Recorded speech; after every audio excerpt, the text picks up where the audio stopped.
With tears of blood painted on their faces, protesters in Yangon mourn those killed for demonstrating against the coup. This as they mark 2 months since the military power grab that plunged Myanmar into crisis.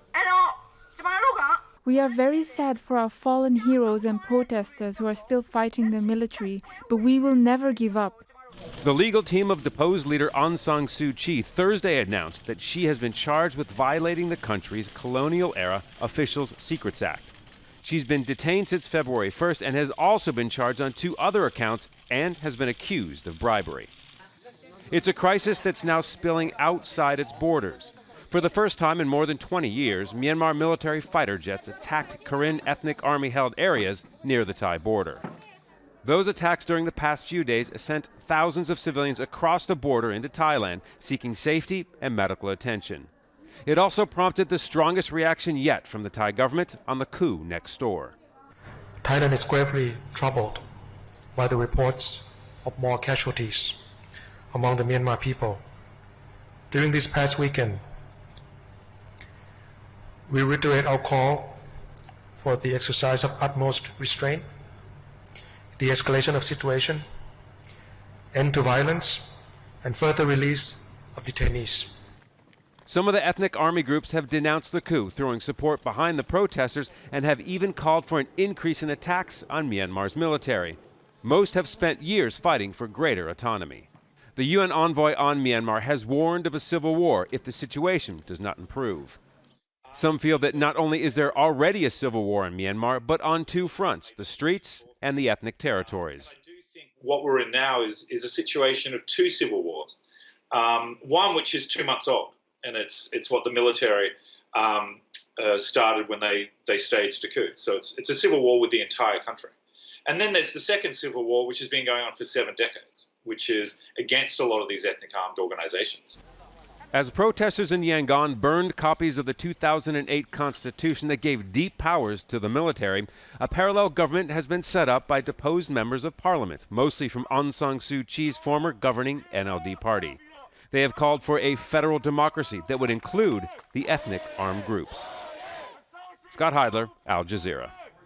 Campaigners are warning that with the intensifying crackdown, some protesters are being pushed into joining armed groups. The Karen National Union is one of the largest among Myanmar's almost 20 armed groups. Known as the KNU, it represents ethnic minority Karen communities that border Thailand. It wants self-determination for its people in that region. The KNU's military wing waged an armed rebellion against the military for nearly 70 years. A ceasefire agreement was signed in 2012. And now hostilities have reignited following February's coup, and the KNU is preparing its fighters on several fronts. Last week, military jets launched airstrikes on KNU territory for the first time in 20 years. The KNU has also responded to protesters' calls for support by sending fighters to protect them, attacking military positions and cutting off their supply routes. Ismail Wolf is the regional director with the human rights organization Fortify Rights. He says the decision to turn to the ethnic groups for training is born out of frustration. This is a culmination of 2 months of brutal crackdown by the Burmese military, the Myanmar military, against unarmed civilians. So it's not necessarily an unexpected development, but it is concerning. And I think the impacts are great in the sense, not just in terms of whether the civil disobedience movement and protesters may start seeking to turn to more extreme methods to resist the coup, but also what we're seeing there is this sort of extension of the fighting out into the ethnic areas.